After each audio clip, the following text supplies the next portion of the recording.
धान खेत हेर्नु त चुची खोलाको हेर्नुस् त कस्तो गजबको धान खेत। चुची खोलातिर गला हेर्नुस् यस्तो धान खेत छ त ल हेर्नुस् धान फलेको छ पसाएको छ तपाईहरुतिर त पसाएको छैन हेर्न सक्नुहुन्छ। कान्तिराजपथको हाइवे बाटो चाहिँ हेर्न साथीहरु सुनसानै छ बिहानको पहाडमा गाडीहरु चलेको छैन हैन। यता धान पनि लाछ हेर्नुस् आनन्द छ यो चाहिँ चुची खोला भन्ने ठाउँ है साथीहरु। यो चाहिँ हेर्न सक्नुहुन्छ गाइजहरु कहाँबाट हेर्नु भएको छ ल हेर्नुस् यो चाहिँ कान्तिराज लोधको बाटो पनि हो हैन। बिहान चाहिँ साइकल यात्रामा निस्किँदाखेरि चाहिँ यसै एउटा भिडियो लिएर यसो साथीहरुलाई देखाइदिउँ भनेर चाहिँ हालेको छु। हेर्न सक्नुहुन्छ कमेन्ट फलो पनि गर्न सक्नुहुन्छ। धान पनि पाकिरहेको छ साथीहरु।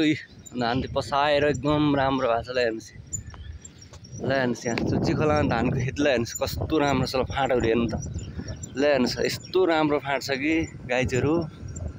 यतै चुची खोला है साथीहरु। बाउले रिक्सा चलाएको छ छोराहरु पछाडीबाट चाहिँ खेलिरहेछ यही हो खुसी भने यो पनि हो सबैजना मिलेर काम गर्दाखेरि राम्रै हुन्छ हैन साथीहरु। चुची खोला है साथीहरु पुरा यहाँ चाहिँ खोवाको चाहिँ एकदम प्रसिद्ध ठाउँ है साथीहरु। यो एकदम राम्रो ठाउँ पुरै खोवाहरु पाउँछ यहाँ चाहिँ हैन। हेर्नुस् 2036 सालदेखि चाहिँ गरिरहेछन् कहिले पुरा खोवा पसलहरु छ है साथीहरु।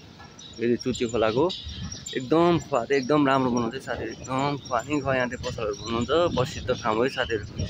गाइजहरु यो चाहिँ एकदम राम्रो चाहिँ बनाउँछ खोवाकै खोवा पसल छ यहाँ चाहिँ। यो चाहिँ चुची खोला हेटौँडा बजारबाट 6 किलोमिटरमा पर्छ। यहाँ चाहिँ धेरै मान्छेहरु यो चाहिँ कान्तिराजपथमा पर्छ सबैजनाहरुले खोवाहरु चाखेर जानुहुन्छ। यहाँ चाहिँ एकदम राम्रो खोवाहरु बनाउँछ साथीहरु। धान खेत पनि हेर्न सक्नुहुन्छ हेर्नुस् त कस्तो राम्रो फलेको छ धान हैन ल हेर्नुस् र हुसुलाइरहेको छ पुरै सिनहरु। धान पसिसक्यो हेर्नुस् ल हेर्नुस् चुची खोलातिरको धान हेर्नुस् यति लामो धान पुरै पाक्न लागिसकेको छ है साथीहरु। बाटो चाहिँ यस्तो छ साथीहरु हैन। आज त्यति मान्छेहरु हिँड्ने देखिँदैन आज 20 गतेको दिनमा हैन।